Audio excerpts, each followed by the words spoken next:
A little less than T-minus 20 hours until the first honor flight of the year takes off from Louisville. And we have our chairman, Jeff Toki, who's joining us today to talk about what a great honor flight this is going to be. For the very first time, one person has stepped up to pay for it all. Yes, we had an anonymous donor step up who's local, who wanted to pay for all 84 veterans to go on this honor flight because of their association with veterans, and it's all about honoring all the veterans who have either been in the service or currently in the service. So it's incredible. Yeah. We had an anonymous donor. And if you've watched the Noon or followed me at all, you guys know all about this. And we have World War II, Korea, and Vietnam War era veterans going on this flight. 3 from World War II. 3, 97, 98, and a 100-year-old one to go with us, which is absolutely incredible. And then 7 Korean War veterans, one who's 95.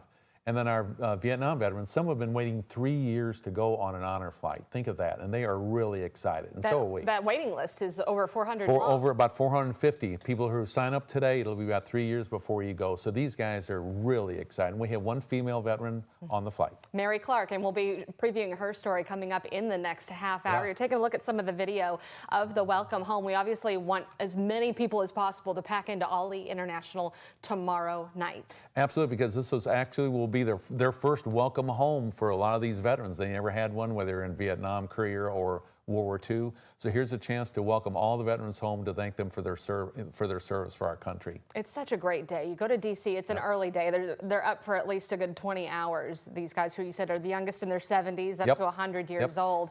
And they get to see the Vietnam Wall, the Korean War Memorial. They go to the World War II, Iwo Jima, even some Air Force, a couple things along the way. FDR.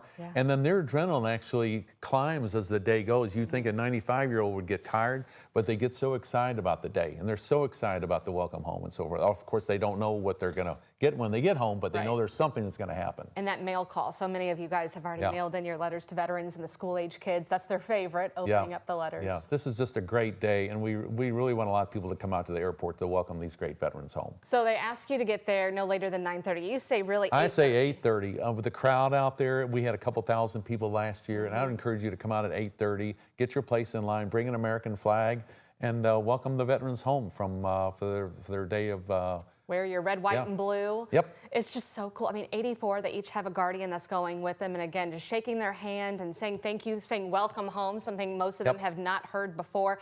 And just anticipate a very long night. I love seeing all the kids there, the Girl Scouts, the Boy Scouts. You get there at 8:30, you probably aren't going to leave until 11. Correct. We know it's a big school night, but it's a night to remember. And the veterans hate to leave. You know, they're being welcomed home for the first time, and it's great honor for them and everyone else there. Jeff, thank you. And I'll be going again. Yeah, so we are so pleased you're going with us again. Our chief photojournalist, Phil Merle, it'll be his first time, so I'm going to be showing him all the ropes.